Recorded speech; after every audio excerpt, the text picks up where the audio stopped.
तो आखिरी 2 डिजिट्स क्या हो गई, 49 हो गई।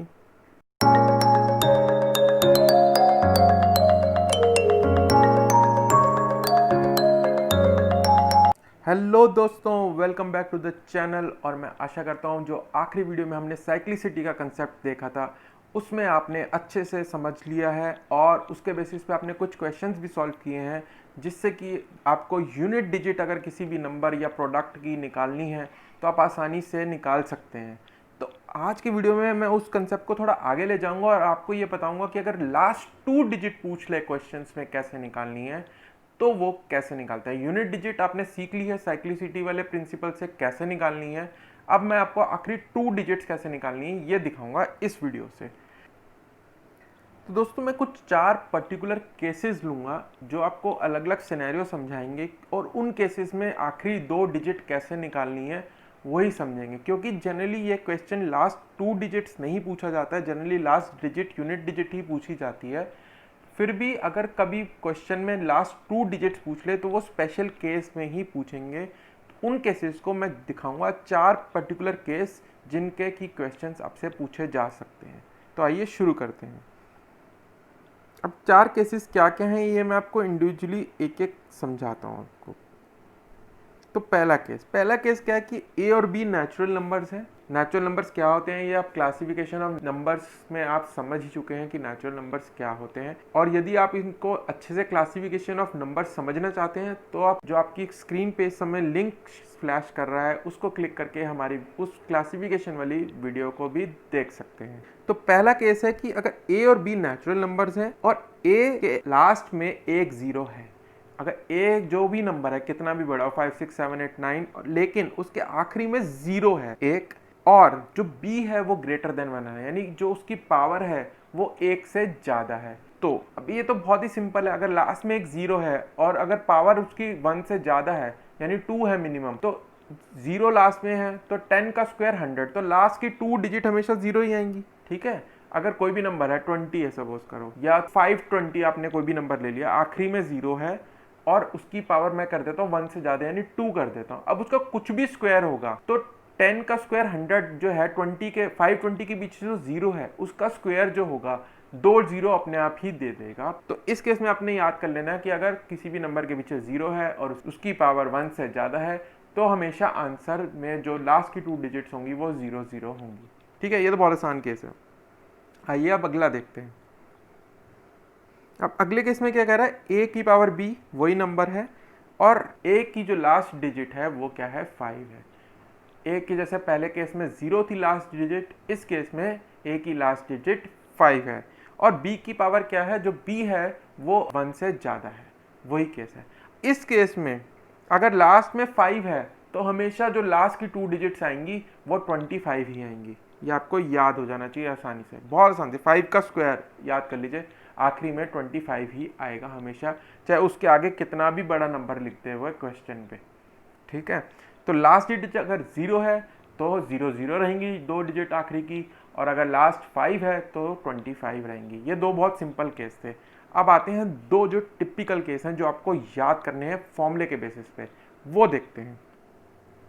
केस 3, अगर a की पावर b है और a की फॉर्म है 2x और x मेरा ऑड नंबर है, यानी a को मैं 2 इंटू एक्स लिख सकता हूं, लेकिन जो x है मेरा वो ऑड नंबर है एक्सेप्ट 5। 5 के केस में तो मैंने समझ ही लिया है कि अगर 5 है लास्ट में तो 25 ही आएगा आखिरी 2 डिजिट। तो कोई भी नंबर है, सपोज करो 34, अब 34 को मैं कैसे लिख सकता हूँ, 2 इंटू 17। ठीक है, तो 2 इंटू एक्स की फॉर्म में लिख सकता हूँ मैं इसको, और x मेरा क्या होना चाहिए, ऑड। तो x क्या है इस केस में, 17, 17 तो ऑड ही है। 2 इंटू 17 34 है तो 17 हो गया मेरा x। तो इस केस में एक तो ये कंडीशन होनी चाहिए कि a को मैं 2 इंटू एक्स की फॉर्म में लिख सकूं और x मेरा ऑड होना चाहिए। ठीक है, एक्सेप्ट 5।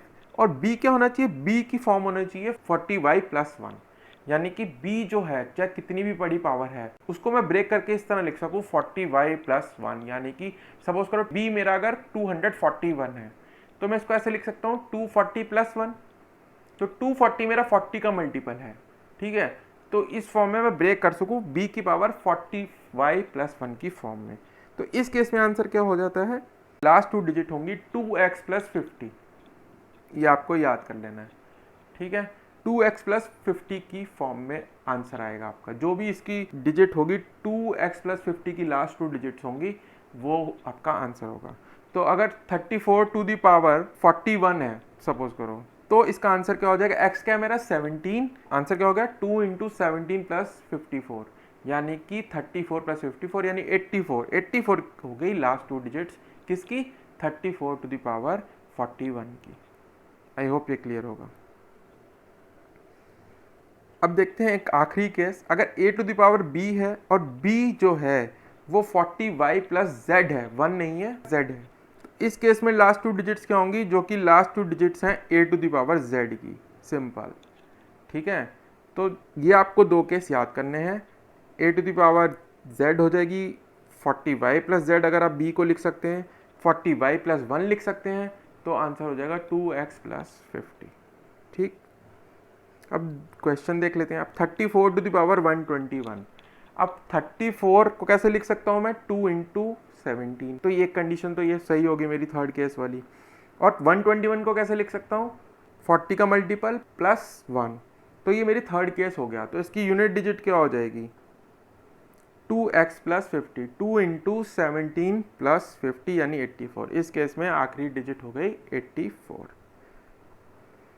अब ये देख लेते हैं 43 टू द पावर 1122, ठीक है। अब ये बहुत ऐसा लगेगा बहुत मुश्किल क्वेश्चन है, पर अगर आपको पता है कि मैं b जो है इस केस में जो पावर है 1122 को 40x प्लस z की टर्म में ले आऊँ तो मेरा आंसर सॉल्व हो जाएगा बहुत जल्दी। तो ये 1122 को कैसे लिख सकता हूँ मैं, 40 इंटू 28 प्लस 2, सिंपल, रिमाइंडर क्या होगा अगर 40 से डिवाइड कर दूँ 1122 को, 2 ही होगा। तो अगर आपको ये पता है तो आंसर क्या हो जाएगा 43 to the power 2, simple, a to the power z यानी 43 का स्क्वायर, तो ये कितना हो गया 1849, तो आखिरी 2 डिजिट्स क्या हो गई 49 हो गई, सिंपल। अगर आपको केस पता है ना तो बहुत आसानी से आपको 2 ही केस इसमें याद करने हैं, पहले 2 तो आपको पता ही है, 0 है लास्ट में तो 00 होगी, और 5 है तो लास्ट की 2 डिजिट्स 25 होंगी। 2 केस आपको याद करने हैं, 2x प्लस 50 वाला और a to the power z वाला। तो मैं दोस्तों आशा करता हूँ कि आज का वीडियो आपको पसंद आया होगा, और अगर आपने यहाँ तक देख ही लिया है प्लीज़ इसे लाइक कीजिए एंड शेयर कीजिए अपने दोस्तों के साथ, and don't forget to hit the subscribe button and the bell icon. तो अब हम मिलेंगे अगले वीडियो में एक नए कंसेप्ट के साथ नंबर सिस्टम के, तब तक के लिए bye bye and happy learning.